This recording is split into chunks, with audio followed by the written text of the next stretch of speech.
Muito boa tarde, me chamo Milton José da Silva Neto, candidato ao concurso CSPM, Curso Superior de Polícia Militar do Estado do Rio Grande do Sul, da Brigada Militar, e quero externar toda a minha deferência a essa banca que me avalia, essa banca que está permeada por pessoas de grande envergadura no ramo do direito ao qual se debruçam, e é um prazer estar sendo arguido aqui por tais pessoas.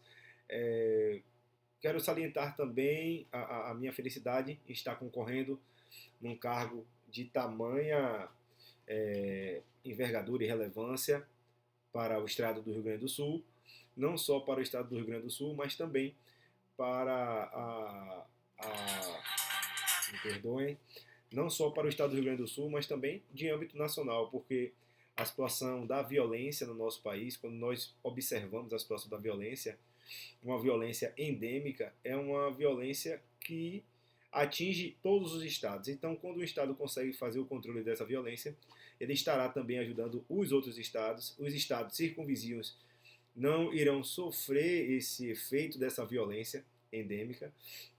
Então, como fala a Constituição Federal de 1988, a segurança pública é um dever de todos. É um dever e responsabilidade de todos. Todos devem contribuir para a efetivação da segurança pública, do bem-estar social. Sem mais delongas, o tema ao qual foi sorteado foi Teoria da Norma Penal, a Lei Penal. Então, nós podemos falar que a legislação penal militar ela tem várias especificidades. Essa legislação ela obedece a alguns princípios, a algumas especificidades do direito castrense, do direito penal militar. Vale observar também que existem alguns princípios a serem observados, como a hierarquia e a disciplina, que são a base institucional das organizações militares. E compreender esses princípios, compreender esses direcionamentos, irão fazer com que venhamos a entender de forma mais abrangente a legislação castrense. Nessa perspectiva, nós vamos ter como fontes do direito penal militar a lei em sentido estrito é uma fonte, atendendo ao princípio da legalidade, não há crime sem lei anterior que o defina, nem pena sem prévia combinação legal. Então, a lei é a principal fonte do direito penal militar. Nós temos os usos e costumes militares, nós temos que são, no caso, as tradições militares, nós temos os princípios gerais do direito, que também são fontes do direito penal militar. Então, esses usos e costumes militares são tradições, né, que se perpetuam nos anos. Um exemplo aqui que a gente pode citar para explicar melhor essa questão dos usos e costumes militares, por exemplo, a Marinha, como ela é a força que foi instituída primeiro, ela é considerada a mais antiga das armas. Então, inclusive, ela possui até algumas prerrogativas, algumas, podemos dizer assim, algumas prerrogativas frente às outras forças armadas. Isso não é nada, como podemos dizer, isso não é nada que a lei expressamente fala, mas os usos, os costumes, as tradições militares trazem isso. Então, nós temos a lei em sentido estrito, nós temos, além da lei, nós temos os usos e costumes militares, os princípios gerais do direito, que também fazem esse norteamento do direito penal militar. Então, o direito militar, ele, quanto ao tempo, ele adota a mesma teoria do Código Penal Comum. Quanto ao tempo, ele adota a teoria da atividade, que considera-se praticado o crime no momento da ação ou da omissão, mesmo que outro seja o momento do seu resultado. Então, no Código Penal Militar, quanto ao tempo do crime, aplicada a teoria da atividade. Quanto ao lugar do crime, o Código Penal Militar ele irá adotar a teoria mista, onde nessa teoria existe uma diferenciação entre crime comissivo e omissivo. Então, nos crimes comissivos, crimes que derivam de uma ação, a teoria aplicada é a teoria da ubiquidade, que vai ser considerado praticado o lugar do crime no lugar da ação da omissão, bem como o lugar do resultado. Então, nessa perspectiva da teoria da ubiquidade, é considerado tanto o lugar da ação e omissão, quanto o lugar do resultado. Já nos crimes omissivos, a teoria aplicada vai ser também a teoria da atividade. Vai ser considerado apenas o local onde deveria ter se dado a ação omitida. Então, como já falamos aqui, também vamos falar da questão do conflito aparente de normas. Um assunto muito importante para que a gente venha a entender qual vai ser a legislação a ser aplicada. Quando mais de uma legislação, quando mais de um instituto parecer ser aplicado ao caso concreto, existem alguns princípios a serem considerados para que venhamos dirimir esse conflito, venhamos dirimir esse entrave. Então, o primeiro princípio a ser considerado para que venhamos dirimir esse conflito aparente de normas é o princípio da especialidade.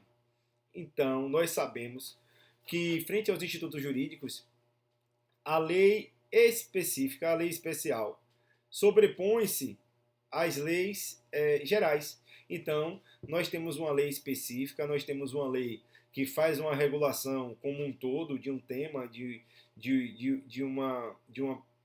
certa perspectiva, e temos uma lei geral, uma lei generalista, uma lei genérica.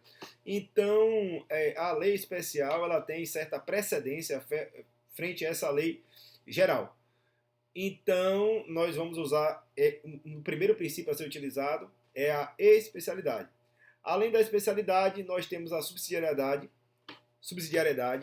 que, no caso, a legislação penal militar, uma legislação subsidiária, ela só será utilizada caso não exista uma legislação mais gravosa. Então, ela fica em segundo plano, ela fica em um plano reserva. Ela funciona meio que como uma reservista, realmente. Então, quando não existir uma legislação mais gravosa, uma legislação mais contundente, a lei subsidiária irá surgir. A lei subsidiária irá surgir. Outro princípio a ser considerado no Código Penal Militar quanto à atuação da seara castrense é a conjunção, que, no caso, pode ser substituído também, para melhor entendimento, por absorção.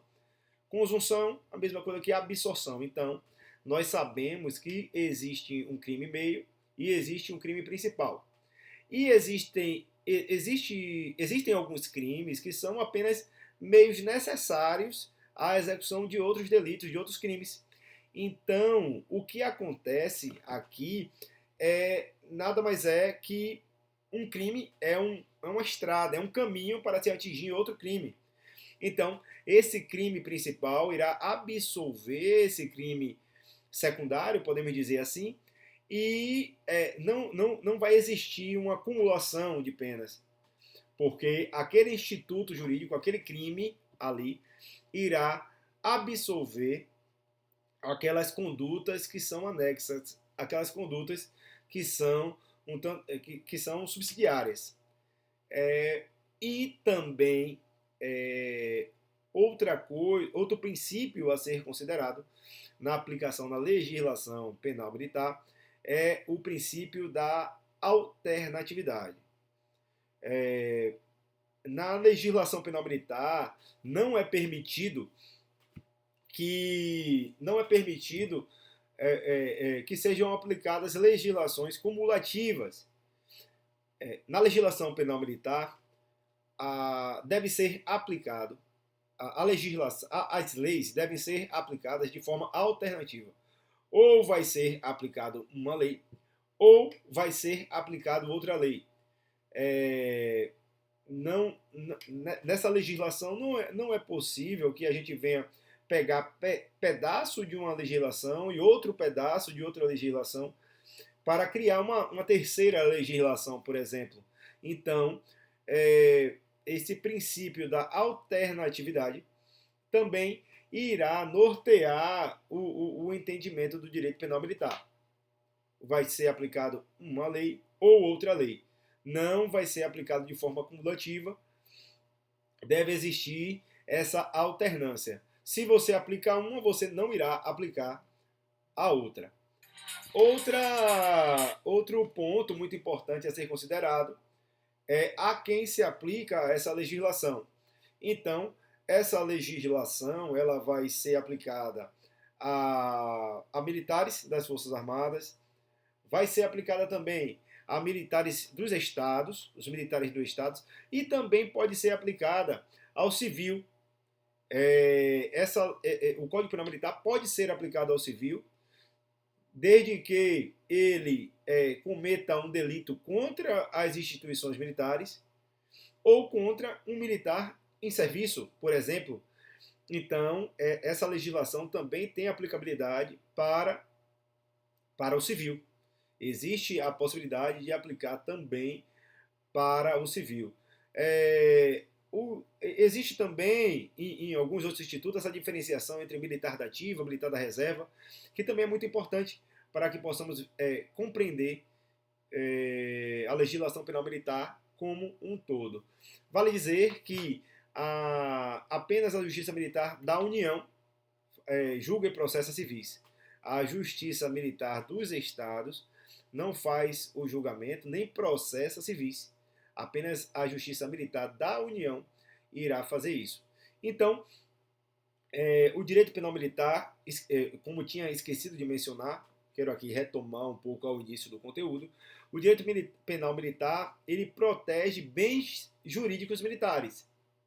Existem alguns bens jurídicos que são de grande estima para a legislação castrense, para as organizações militares, para as instituições militares. E isso parece não ter sentido numa ótica, sob uma ótica dos civis, mas nas instituições militares, com seus usos e costumes, com as suas tradições, isso faz sim sentido.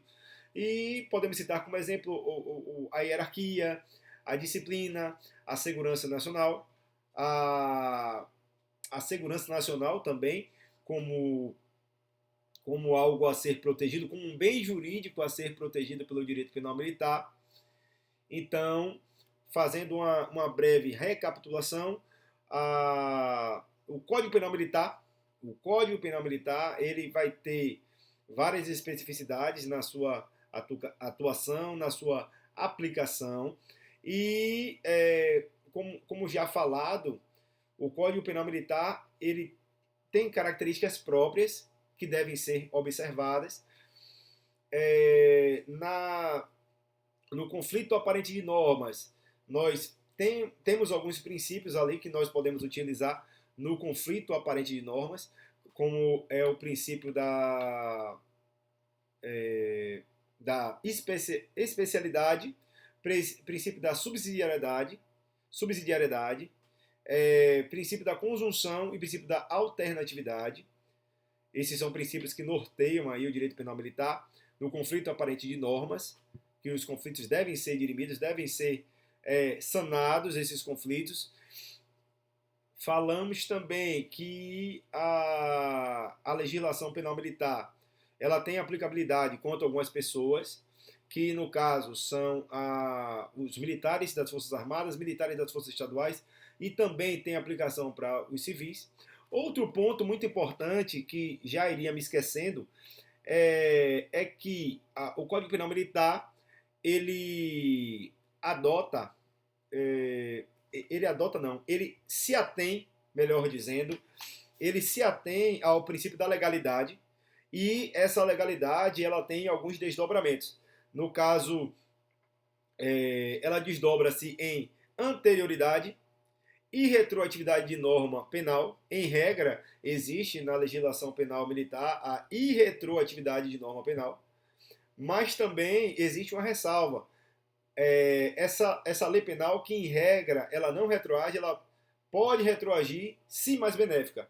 Então, a legalidade norteia o direito penal militar, porém existe a anterioridade, que deve existir uma lei anterior que defina essa conduta e essas penas. Irretroatividade da lei penal militar. A lei penal militar, em regra, ela é irretroativa, ela não retroage, exceto com a ressalva de retroagir em benefício do réu.